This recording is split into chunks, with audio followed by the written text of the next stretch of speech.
Hi hello नमस्कार सगळ्यांना. पहिलं श्री स्वामी समर्थ. आज आपण बघणार आहोत कुरकुरीत बोंबील कसे बनवायचे. पहिलं तर welcome back my YouTube channel Sonali Dinesh Kadam vlogs आणि वाईफ विथ सोना. सो आता आपण ह्याच्यामध्ये टाकत आहोत हळद. हे बघा खूप सिम्पलमध्ये मस्त होतं.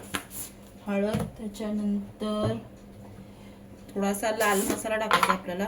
मी मीठ टाकत नाही याच्यात बिकॉज मीठाने अजून पाणी, आणि मी पाटावरचं नाही डायरेक्ट लाल मसाला थोडा जास्त टाकायचा, चव येते बिकॉज मोठे आहेत बोंबील. हां आत्ताच आणले फिश, डाळ भात आणि बोंबील.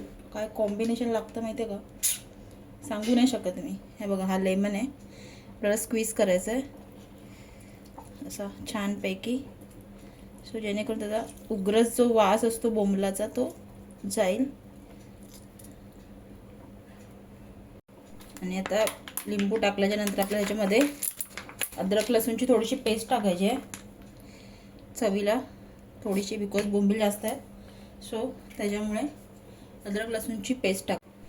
तर हाताची कमाल हे सगळं आपल्याला एकसंध करून घ्यायचं आहे. बघा त्याला पाणी सुटतं ना, ते पण जाते. ह्या मसाल्याला जेवढं लागलेलं असतं ना त्याच्याबरोबर. आता बघा किती सुंदर असं मी मॅरिनेट हे आपल्याला चांगलं एक अर्धा तास तरी ठेवलं. तुम्हाला आगळ टाकायचं तुम्ही आगळ पण टाकणार, कोकमचा येतो तो, किंवा कोकम गरम पाण्यात भिजवायचे थोडेसे, आणि त्याच्यानंतर गरम पाण्यात थोडा वेळ एक अर्धा तास भिजले ना आपणच त्याचा आगळ तयार होतो. खूप सुंदर असं तो पण टाकू शकतात. आणि मी ह्याला आता बघा हे चांगलं मॅरिनेट झालेलं आहे, मी करतेच आहे. हे बघा दिसतंय तुम्हाला, दिसत असेल ना, व्यवस्थित दिसतं ना.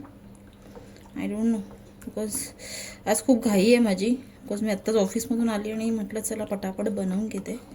शूट करायचं असलं ना की खूप टाईम जातो, सगळं सेट करायचं आणि लावायचं म्हटलं की खूपच. हे बघा मी तिथूनच आणले आणि स्वच्छ धुवून घेतलेत. आणि हे बघा छानपैकी हे बघा असे चांगले एक. हा बघा मी नुसत्या रव्यावर तळते, खूप चांगलं लागतं. काही जण त्याच्यामध्ये तांदळाचं पीठ पण चांगलं असतं, बट मी नुसत्या रव्यावर थोडं जास्त आहे म्हणून थोडं जास्त घेतलं रवा. हां ह्याच्यामध्ये आपल्याला मीठ मी त्याच्यात टाकलं नाही बिकॉज त्याला ऑलरेडी पाणी सुटतं. आणि आता मी त्याच्यामध्ये हे बघा हा रवा घेतलेला आहे आणि त्याच्यात हळद, लाल मसाला थोडासा टाकायचा आपल्याला, बिकॉज आपण त्याच्यात लाल मसाला थोडा जास्त टाकला, इथे फक्त कलर पुरताच टाकायचा आहे.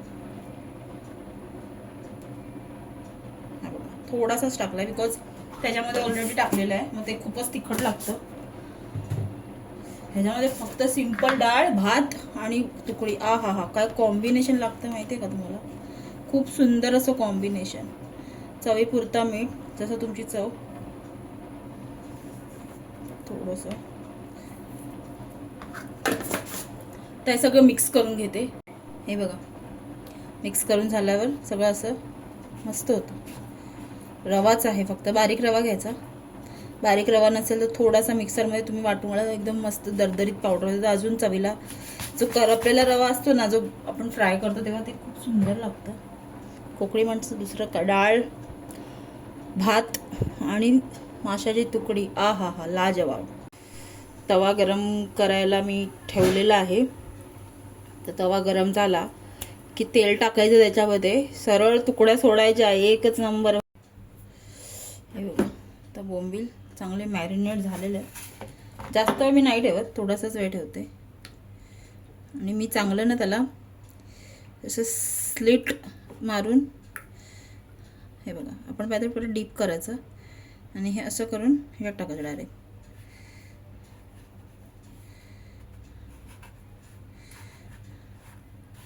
बोंबील ना थोडेसे ओलसर असतात, सो त्याच्यामुळे काही जण ते ह्याच्यावर पण करतात.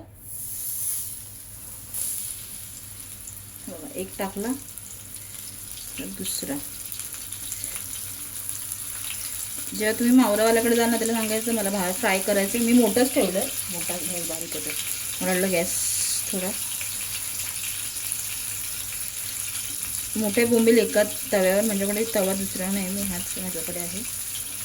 सो हा माझा मच्छीचाच तवा आहे, कारण की मोठे असतात ना ते बोंबील आपल्याला स्लेट मारूनच घ्यावे लागतात. कारण की कसं आहे ना भावांना बहिणींना, की आपण जेव्हा घेतो तेव्हा ते ना म्हणजे असं शिजताना थोडा वेळ लागतो आणि असे करून घेतलं की पटकन शिजतं.